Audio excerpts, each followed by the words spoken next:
राधे राधे साथियों। आज हम लोग क्लास 8 का क्या पढ़ेंगे? विज्ञान का नोट्स पढ़ेंगे और बुक पढ़ लिए हैं बिहार बोर्ड का। ठीक है? थोड़ी लेट आ रही हैं आप लोग। चलिए चलिए। चैप्टर 2 नाम है तड़ित और भूकंप, प्रकृति के दो भयानक रूप। तड़ित मालूम है? तड़ित किसे कहते हैं? पता है उसे तड़ित कहते हैं? हाँ, बिजली वाला, बिजली बिजली गिरी, बिजली गिरी। बिजली देवी। ठीक है। तो बिजली वही करते हैं तड़ित। अब भूकंप तो मालूम है? अर्थक्वेक। हाँ, पृथ्वी कांपने लगता है। अभी लगले भूकंप आया था कहाँ? म्यांमार में। चलो आओ। आवेश। आवेश किसी पदार्थ का वह गुण होता है जिसके कारण कोई वस्तु विद्युत आकर्षण या विकर्षण का अनुभव करती है। आवेश मतलब चार्ज है ना। आकर्षण विकर्षण कैसे समझाएं? थोड़ा सा देखो। जैसे ये बाल वाला तुम लोग ऐसे किए हो ना, वो करता है, तो इसमें आवेश उत्पन्न हो जाता है, बिजली जैसा। सबसे पहले यूनानी वैज्ञानिक थेल्स ने वस्तु को आवेशित करने की प्रक्रिया बताई। सबसे पहले आवेशित करने की प्रक्रिया कौन बताया? थेल्स। कौन बताया था? थेल्स, है ना। बोलो मुंह से। हाँ, ये जिस कथा मत सुनो, क्या कल शिव चर्चा नहीं हो रहा है। आओ। पर कि यदि कांच को रेशम से रगड़ा जाए तो कांच धनावेशित और रेशम ऋणावेशित हो जाता है। जब केवल सुनोगे मैं मात्र से काम भर जाए।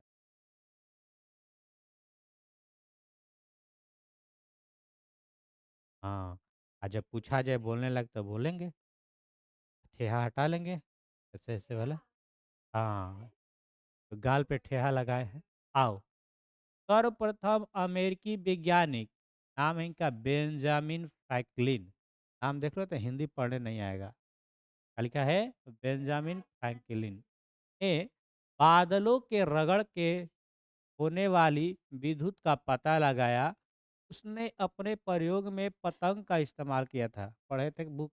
किसका इस्तेमाल किया था? पतंग। 1752 में इन्होंने दर्शाया कि बादलों में आवेश होता है। बादलों में क्या होता है? आवेश। ये देखो, ये बिजली चमकल भाई, बिजली देखे हैं? बिजली, यही बिजली। चलो आओ और देखो इधर। के प्रयोग को रूसी वैज्ञानिक रिच मैन ने दोहराना चाहा, इसके कारण उनकी मृत्यु हो गई। हाँ, जो का प्रयोग था उनको ये दोबारा दोहराया कौन? Rich man. के कारण उनको क्या हो गई? मृत्यु। फटका लग गया होगा। पढ़े थे?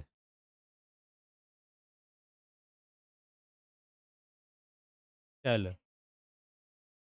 अरे कोई वस्तु आवेशित है अथवा नहीं, इसकी जांच करने के लिए जब युक्ति का प्रयोग किया जाता है तो उस विद्युतदर्शी कहते हैं। क्या कहते हैं? विद्युतदर्शी मतलब उसमें पता करने के लिए इसमें आवेश है कि नहीं, उसमें लाइट आ रहा है कि नहीं। लाइट बुझा ना, करेंट। करेंट करेंट तो हाथ ही ले छू के चेक कर दे लाइन में कि ना। कई तो टेस्टर से कौन जीवियो लौटा दे सर के हाथ चार्जर में। अच्छा ठीक है। कर लो चार्जर पे तो कहीं मार दी जीवियो मत समझना जी मोबाइल चार्ज। चल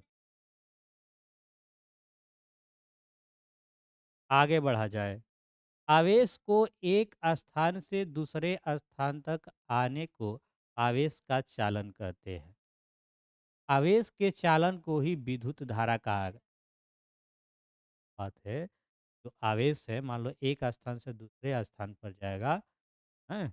आवेश को एक स्थान से दूसरे स्थान तक आने को क्या कहते हैं? आवेश का चालन कहते हैं। और आवेश के चालन को ही विद्युत धारा कहते हैं। बात बुझाया जी? आगे बढ़ा जाए। किसी आवेशित वस्तु से आवेश को पृथ्वी में भेजने की प्रक्रिया को भू संक्रमण कहते हैं। भू-संपर्कण मतलब अर्थिंग, अर्थिंग घर में पहले लगता था ना, अर्थिंग कहता है, वही जवन होके आर ठीक है, पोले में दे दो, छाना में दे दो, मान लेके भू-संकर उसी को कहते हैं। चलो, तहार त बात अलगे बा। अब तूफान के समय हवाएं तेज गति से ऊपर की ओर जाती है तथा वर्षा की बूंद नीचे की ओर आती है। संघनित जलवाष्प बादल के रूप में रहता है और हवा के रगड़ के कारण आवेशों का पृथक्करण होता है। बादल के निचले हिस्से में अत्यधिक मात्रा में आवेश जमा हो जाता है। धरती के ऊपर हवा आवेशित होता है जब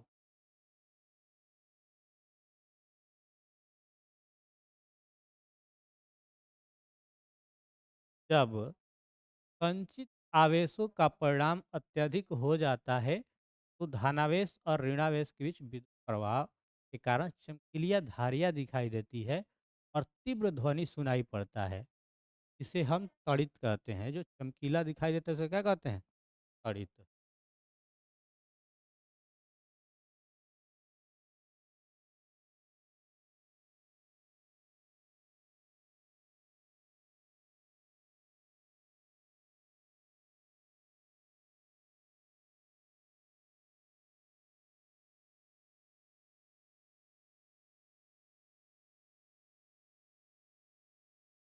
आइए,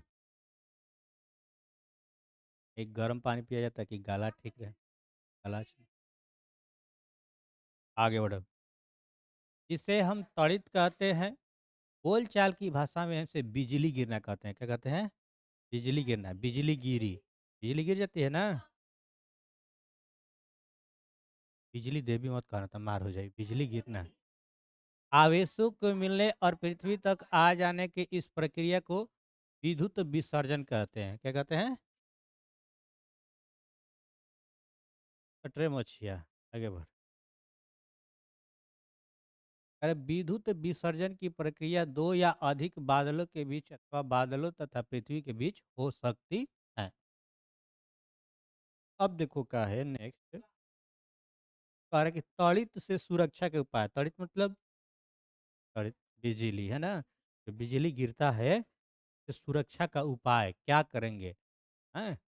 तो तड़ित झाझा के समय खुले स्थान में ना रहें।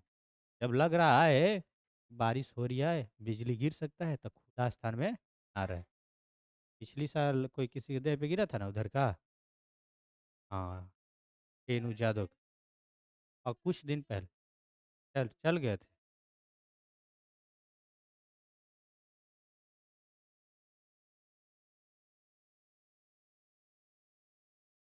चल आगे बढ़ो। देखा है ना, भारत चला के है ये सब। देखो इधर, खुले मैदान, मकान की खुली छत, खेत अथवा बड़े वृक्षों के नीचे नहीं रहना चाहिए। तो खुला मैदान में नहीं रहना चाहिए है। मकान की खुली छत हो वैसे में नहीं रहना चाहिए, अथवा बड़े वृक्ष के नीचे। सुना होगा उधर की जामुन है, जमुना पे ढेर बार गिरा था। तो जामुन, हाँ, महुआ जामुन पे ज़्यादा गिरता है। तो जामुन महुआ का पेड़ तो नहीं रहना चाहिए।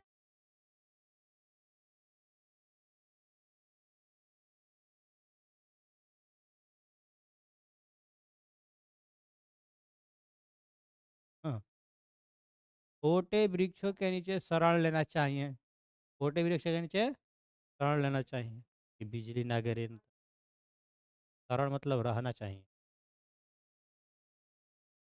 बिजली तथा टेलीफोन के तारों या खंभों से दूरी बनाए रखना चाहिए, क्योंकि तड़ित एक विद्युत विसर्जन है। कई बार कहता है मोबाइल का कम समय इस्तेमाल नहीं करना चाहिए, रेडिएशन होता है। टावर के पास नहीं रहना चाहिए, ठीक है? तो वही जी आ जाएगा। तड़ित झाझा के समय किसी नदी या तालाब में स्नान नहीं करना चाहिए, ठीक है? तड़ित झाझा के समय किसी से नदी या तालाब में स्नान नहीं करना चाहिए। बिजली से चलने वाली उपकरणों जैसे कंप्यूटर, टीवी आदि को प्लगों से निकाल देना चाहिए। बात बुझा गया? आगे बढ़ा जाए। त्वरित चालक, त्वरित से होने वाली क्षति से बचाने के लिए जिस युक्ति का इस्तेमाल किया जाता है उसे त्वरित चालक कहते हैं। की खोज किसने किया था? Benjamin Franklin. ये नाम याद रखना पड़ेगा कि त्वरित चालित का आविष्कार किसने किया था? बेंजामिन फ्रैंकलिन, है ना? हाँ, ये क्वेश्चन है। भवन के सबसे ऊपरी तांबे मोटे की तार नुकीली संरचना लगाकर उसे जमीन से तांबे परत से जोड़कर मिट रख दिया जाता है। यहाँ पे कहीं देखे होंगे जैसे पर लोहा का देखो वहाँ पे धन जीवा पे लगा हुआ है, खंडा जैसा लोहा का, खम्भ का और उसको भू संपर्क से जोड़ दिया जाता है ताकि कभी बिजली गिरे, नुकसान ना पहुँचाए। भू भूमि के कंपन को भूकंप कहते हैं। चलो जी, अगला टॉपिक क्या है? भूकंप। इससे पहले क्या था? त्वरित, है ना? बिजली, बिजली के बारे में समझ में गए? बिजली से बचाव, हाँ? तो भूकंप भूकंप को के कंपन को भूकंप कहते हैं। हमारे धरती हिले लगल, ते भूकंप आया था। हम किस क्लास में? हमको याद उतना नहीं, तो 1500 आया था। बढ़ बढ़िया बढ़िया से हिला था, ऐसे-ऐसे क्लास में हिल गया था। उस समय हम अक्सर जाते थे वहाँ। आओ, अर्थात पृथ्वी भूपटल पर अचानक होने वाली गति को भूकंप कहते हैं। भूकंपों की उत्पत्ति 50 से 700 किलोमीटर की गहराई तक में होती है। पृथ्वी पर हर वर्ष 50,000 से अधिक बार भूकंप आता है। पृथ्वी पर हर वर्ष 50,000 से अधिक बार भूकंप आता है। अगला है सुनामी। सुनामी नाम सुने हो? देखो सुनामी क्या होता है? समुद्र के अंदर जब भूकंप होता है तो समुद्री जल सतह के कई मीटर ऊंचाई तक उठ जाता है।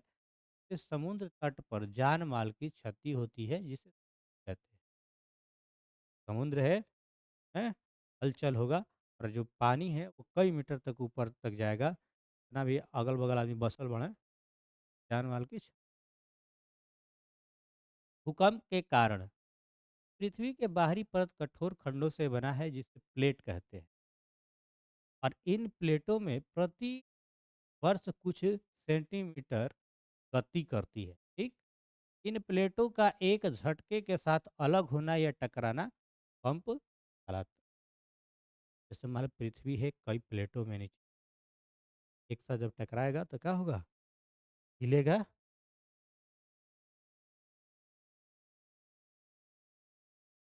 हवा हवा का मतलब जिस क्षेत्र में भूकंप आने की संभावना अधिक होती है उसे भूकंपी क्षेत्र या भ्रंश क्षेत्र कहते हैं।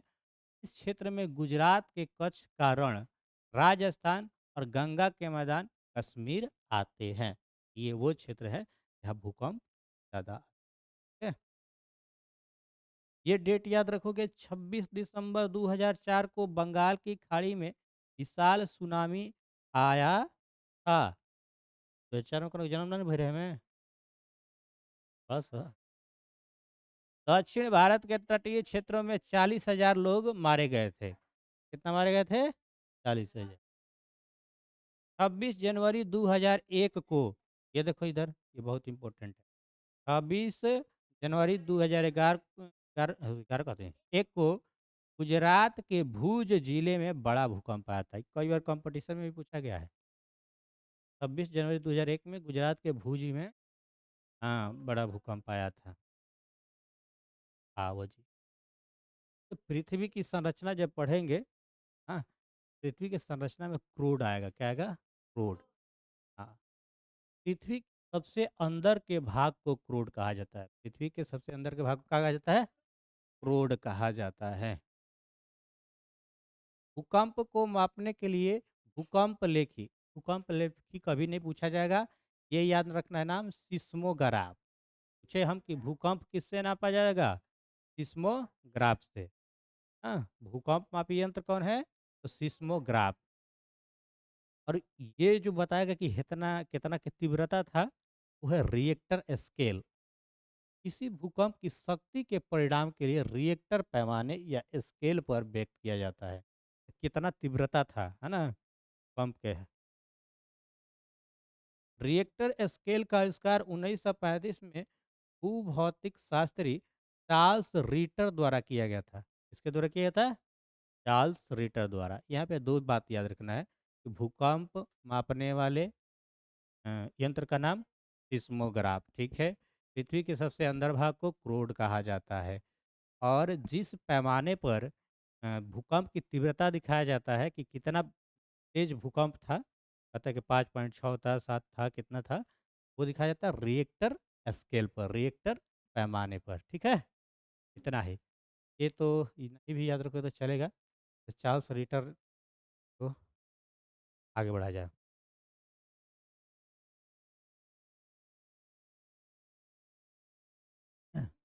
आप देखो, भूकंप चल गया है केंद्र। केंद्र मतलब कहाँ से, केंद्र कहाँ से उत्पन्न हुआ है? भूकंप के उत्पत्ति स्थान को भूकंप का केंद्र कहते हैं। यह हमेशा पृथ्वी के अंदर होता है। वहीं एक ठाई से उत्पन्न हुआ होगा ना, जहाँ मुख्य रूप से जहाँ से उत्पन्न हुआ होगा, वही कहलाता है भूकंप केंद्र। अधिकेंद्र। अधिकेंद्र मतलब देखो क्या हुआ, जैसे पृथ्वी है, ये पृथ्वी है, तो कहीं से उत्पन्न होगा अंदर से, तो वो तो हो गया भूकंप केंद्र। और जहाँ पृथ्वी है ऊपर जमीन पे, जहाँ शुरू में आया है पॉइंट पे, से कहते हैं अधिकेंद्र। भूकंप केंद्र के ठीक ऊपर धरातल स्थित, धरातल मतलब धरती ऊपर, वह स्थान जहाँ भूकंप का पहला झटका या धक्का लगता है, उसे अधिकेंद्र कहते हैं। मान लो भूकंप हुआ, तो कहीं जहाँ पे पहली बार महसूस हुआ है ना, उसे क्या कहेंगे? अधिकेंद्र।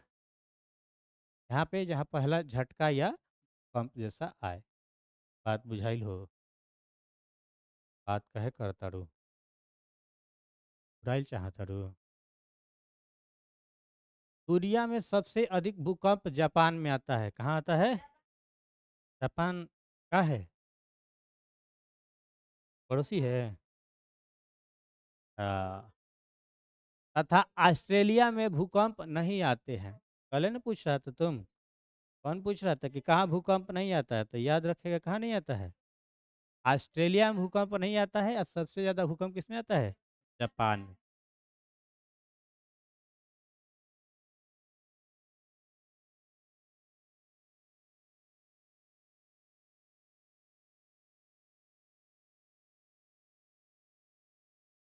बाहर को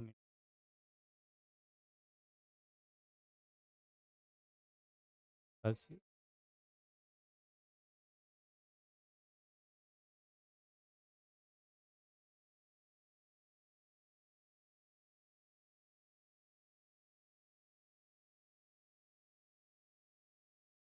पढ़न तो पीटिए लेतन कहाँ बात है डंटा बा। हाँ,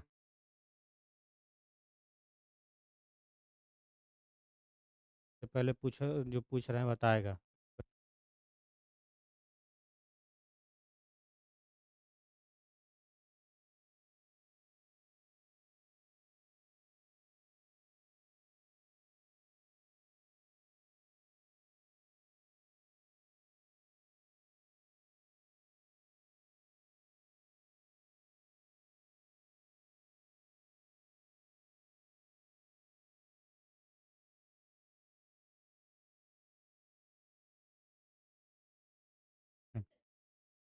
कौन बताएगा? हाथ उठाओ।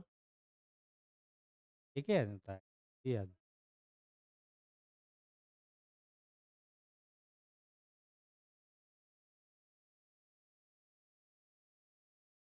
चल, तुझे क्या याद नहीं है? हाँ?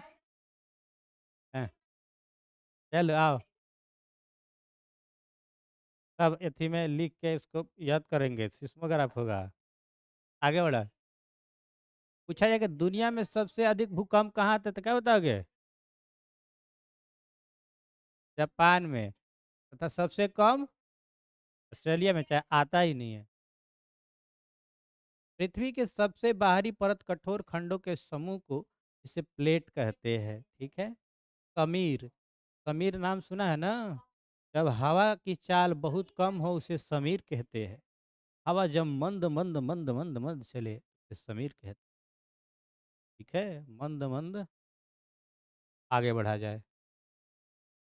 जब हवा समुद्र स्थल की ओर आए तो उसे समुद्री समीर कहते हैं। जब हवा की दिशा स्थल से समुद्र की ओर हो तो उसे स्थल समीर कहते हैं।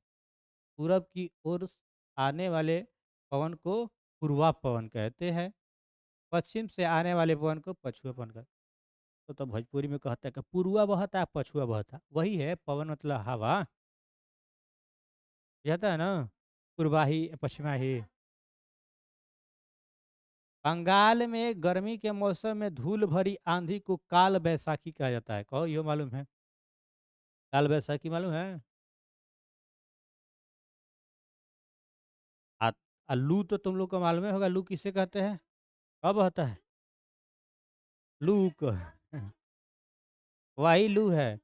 बिहार में गर्म हवा को लू कहते हैं। तो लगले बहेगा लू है। लू, लू को कहता है तुम सब लू।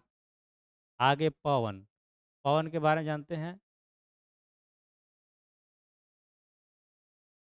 कोई ये भी नहीं मालूम होगा अपने बारे में ही, पवन मतलब क्या होता है? आओ देखो, चलो आओ देखो, पवन क्या होता है? उच्च दाब क्षेत्र से निम्न दाब की ओर वायु गति को पवन कहते हैं।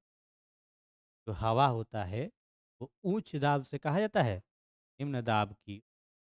हाँ, निम्न, ऐसे हवाएं जब गर्म होती है तो ऊपर की तरफ उठने लगती है। बहती हुई हवा को पवन कहते हैं। पवन की गति अमीर से अधिक होती है। गतिशील वायु पवन कहलाती है। जब हवा की गति पवन से अधिक हो तो उसे तूफान कहते हैं। क्या कहते हैं? तूफान। बुझाता है? आगे बढ़ो। जब हवाओं की गति तूफान से अधिक हो तो उसे चक्रवात कहते हैं। अब बढ़ेंगे हम चक्रवात के बारे में। चक्रवात एक भयानक तूफान होता है जिसकी गति 119 किलोमीटर प्रति घंटा से अधिक होती है। घूमती हुई वायु को चक्रवात कहते हैं। चक्रवात गहरे रंग के कीपाकार में बदल बादल होते हैं। दुनिया का सबसे खतरनाक चक्रवात जिसका नाम है टॉर्नेडो, क्या है? टॉर्नेडो, जो ऑस्ट्रेलिया और संयुक्त राज्य अमेरिका के मिसिसिपी इलाके में आते हैं। कहा जाए कि दुनिया का सबसे खतरनाक चक्रवात कहाँ आता है? ऑस्ट्रेलिया और संयुक्त राज्य अमेरिका। इसका नाम क्या है? टॉर्नेडो। क्या नाम है? टॉर्नेडो। और मिसिसिपी इलाके में आते हैं। इसकी गति 325 किलोमीटर प्रति घंटा। 325 किलोमीटर प्रति घंटा बुझाइल कि 1 घंटा में 325 किलोमीटर चला जाएगा। 300 किलोमीटर के हिसाब से अगर बाइक उइक चला दो, बुलेट ट्रेन की स्पीड दे रहा है। चलो आगे बढ़ते हैं। टाइफून, बाबू मोरे देख लो उसके बाद लिखना। टाइफून मतलब प्रशांत महासागर में उठने वाली सागर में चलने वाली चक्रवात का नाम है। ये रहा आपका अभ्यास का प्रश्न। अभ्यास का प्रश्न मतलब बुक का प्रश्न। क्या क्या है? पहला देखो, अभी तक हम लोग पाठ के बारे में निचोड़ पढ़ लिए। इससे पहले हम लोग पढ़े थे बुक, बुक मतलब किताब है। ये दूसरा बार हुआ। तीसरा बार क्वेश्चन करेंगे। अब की नहीं याद हो तो क्या करो, एक्सरसाइज करो। नीचे मूड़ी और ऊपर गोड़। हाँ, बोले खून तर दिमाग में जाए, दिमाग तेज हो जाए। चलो, पहला क्वेश्चन है कि भूकंप से बचाव के उपाय लिखे। पढ़े थे ना कि भूकंप से बचाव का उपाय क्या होगा? देखो, अगर भूकंप से बचाव के लिए निम्नलिखित सावधानियां बरतनी चाहिए। किसी मजबूत चौकी अथवा पलंग के नीचे झटकों के रुकने तक छिपे रहना चाहिए। हाँ, अब क्या है कि देखो, अगर कोई मजबूत चौकी-वौकी के नीचे घुसे रहोगे, हैं? वहाँ चौकी खूब बरियार है, मान लो गिरिए गइल तो चौकी नीचे अड़ले रहेगा ना, बच जाओगे। फिर ये बाछा रही, अब बाछा रही तो तारा के खुद असहु जाए वाला रब तो तारा केहू बचावे वाला बा। भूकंप के दौरान अपने सर के ऊपर तकिया रख लेना चाहिए। तू पतीली रख सकत तारू मुड़ी बाछा तथा घर के कोने में खड़े होना चाहिए। कोने मतलब पिलर जहाँ गिरेगा वहाँ नहीं गिरेगा, वहाँ पे खड़ा रहोगे तो ये नहीं ना गिरेगा। बीच में रहेगा तो गिर जाएगा और वही स्वाहा आ जाए। आगे बढ़ा जाए।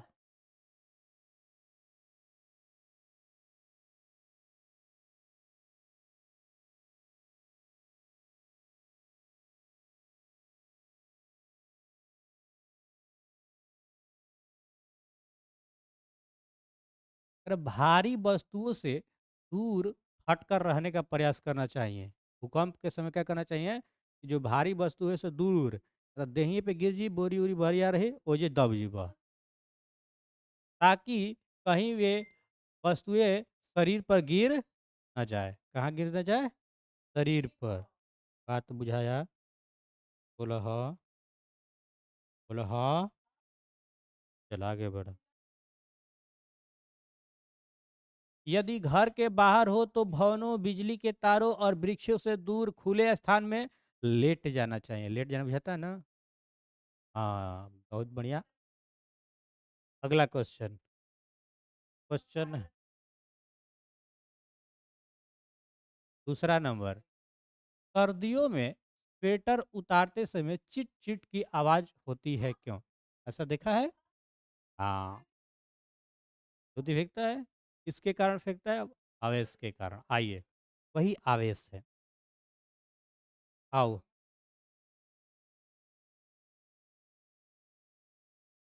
कह रहे कि स्वेटर तथा शरीर के रगड़ से आवेश उत्पन्न होता है। आवेश के प्रवाह के कारण ही विद्युत पैदा होती है और संपर्क में नहीं रहने के बाद भी एक वस्तु से दूसरी वस्तु की ओर प्रवाहित होती है।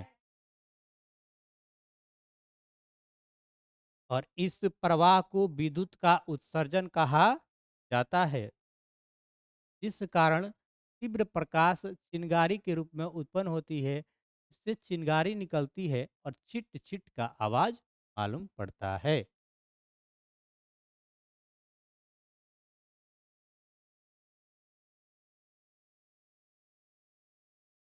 त्वरित तथा भूकंप से अपनी सुरक्षा का उपाय का वर्णन कीजिए। त्वरित मतलब बिजली से और भूकंप से अपना सुरक्षा का उपाय लिखना है। त्वरित से सुरक्षा। त्वरित झाझा अथवा तूफान के समय खुले स्थान में नहीं रहना चाहिए।